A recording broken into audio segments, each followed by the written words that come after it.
I think very rarely that I go to forum and sounds very gloomy. I mean, this is perhaps the forum where I'm most gloomy in here. But I think that's the reality. It's uncharted territory, it's a new terrain. And politically, I think on the part of Pakatan, I think we are finding our ways.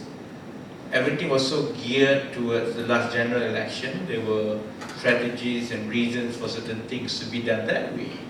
And now, because it's a completely new political game, perhaps to answer and to conclude on the part of the perceived lack of principled approach to religious, racial issues, to commando, to rights and so on. If anything, I don't think it's a question of hesitance to defend or to stand up. I think it's a symptom of tiredness and armies going back to barracks, and it took a while to summon them back on the streets. I think it's more of that.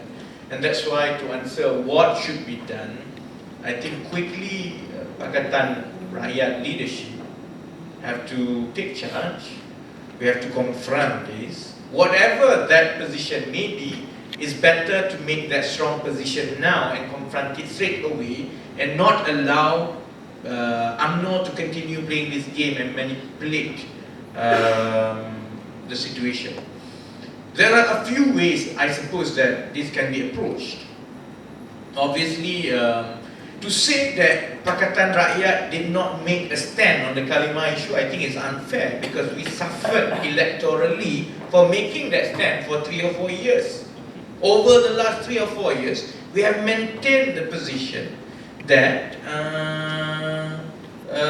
there is no exclusivity, there is nothing to support exclusivity on the use of Kalimah Allah. We have maintained it all along, and we suffered electorally for that, given the situation where 3/4 of Malay Muslims disagree with that position. It's just that the opportunistic nature of the element in the establishment, which I'm sure is being orchestrated by some elements in UMNO anyway, that take up, that manipulate the situation to continue to harp on this issue which have dragged for the last 4 or 5 years. So my take is that we have to cut this. Either we confront it and hemorrhage the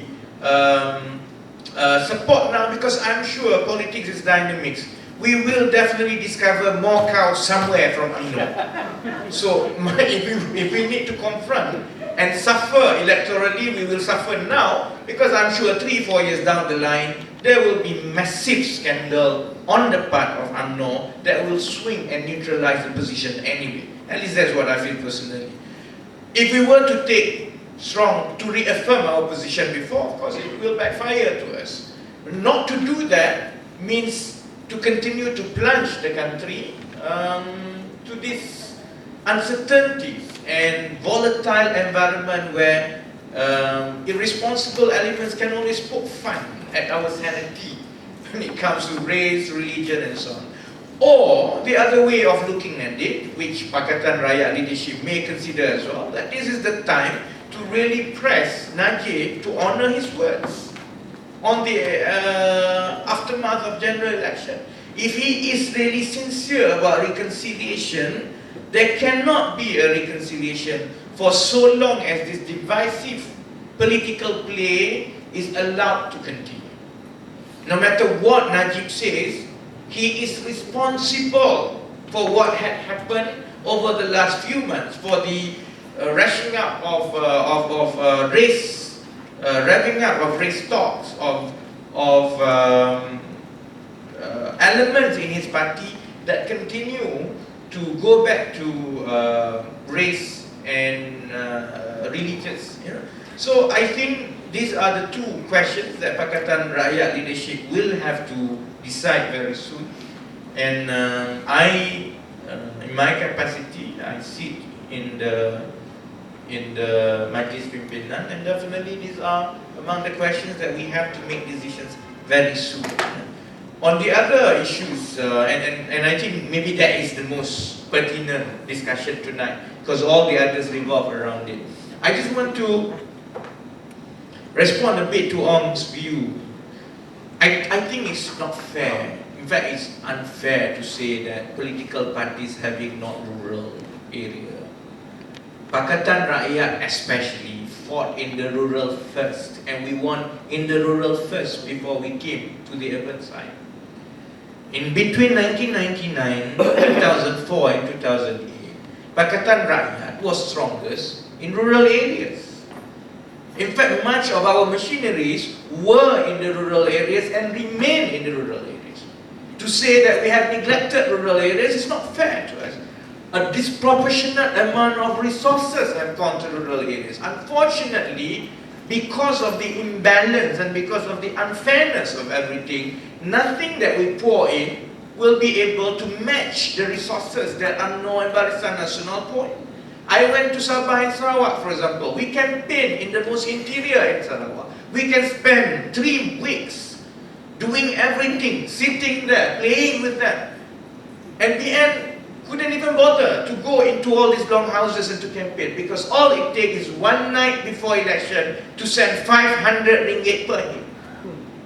So you tell us, if we were to win in rural area playing the same game that UMNO plays, then what's the difference? You know, there are sometimes voices within Pakatan Rakyat and say, look, if they pay, why don't we pay as well?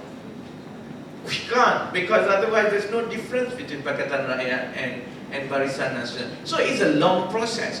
My view is that I don't think we can blame, and I really hate these holier-than-thou views of the urban middle class, to say that those who do not vote for Pakatan Rakyat are the unenlightened ones. I contest to that. There are reasons why certain communities and groups do not throw electoral support to any party. If I say the same thing to the urban and non-Malays, why did you not support Pakatan Rakyat or the 3 parties in 1999? Were you not enlightened then? That was because in 1999 there were issues, real issues on the part of the non-Malays that Pakatan Rakyat, the 3 parties back then, have to resolve, and we have to convince you. And we set out to convince you, and I think we crossed the bridge in 2007 and we won in 2008. Likewise, because politics is dynamic, because of the development of the last 10 years, suddenly the very group that had supported the 3 parties all along in the rural areas have some issues and concerns. And therefore, it is our role to address their issues and concerns. And I tell you, it's not just about being on the ground campaigning every day. It is about the fear, it is about the psyche, it is about the mentality, it is about, therefore, the control of the media that allows this brainwashing and the pitting of one community against the other. And until we resolve that, no amount of staying and camping in long houses will win us. I go to Sabah, Sarawak on fortnightly basis. I cannot tell you the efforts that we put in. But there's no point, because at the end of the day, a section of our population is still about the bread and butter issue. You promise them the promise of democracy and progress when all they need is 100 ringgit to survive the next 1 month. How do you contest it? It takes a while. You can go to the kampung. The very family who have supported PAS, PKR all this while will ask the question, why are you not firm in defending the Kalimah Allah? Are you going to sell our religion just to go to Putrajaya? No amount of camping in the kampung can win those votes until we come to a landing. How are we going to resolve this psyche issue? And therefore, that's why And that's why it's a big challenge. And for us to continue to allow the use of race, religion, fear, and corruption to decide the result of the election, my fear, Meredith, at the end of the day, in 1 generation, we will be facing with a population that no longer has trust and faith in the electoral system. And that is why it is, to cap it off, it is good that Datuk Saifuddin is with us tonight. Because this is not a partisan issue. This cannot be done on the basis Pakatan versus Barisan Nasional. This can only be done as a national effort. If only our colleagues in Barisan understand that we are really playing with fire here. And what will get burned is more than just how many seats we lose in the next general election. It is about the total faith of a population on politicians and on political system. Because when people continue to do work politically and continue to attend winning elections, there will come a point when they all say, I think we should have elected Isham Rais as our Prime Minister. He had been right all along.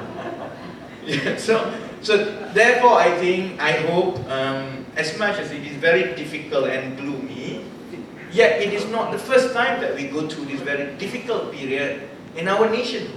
We've gone through it in 69 and 70, whatever our view about those periods. We have gone through it in the late 80s.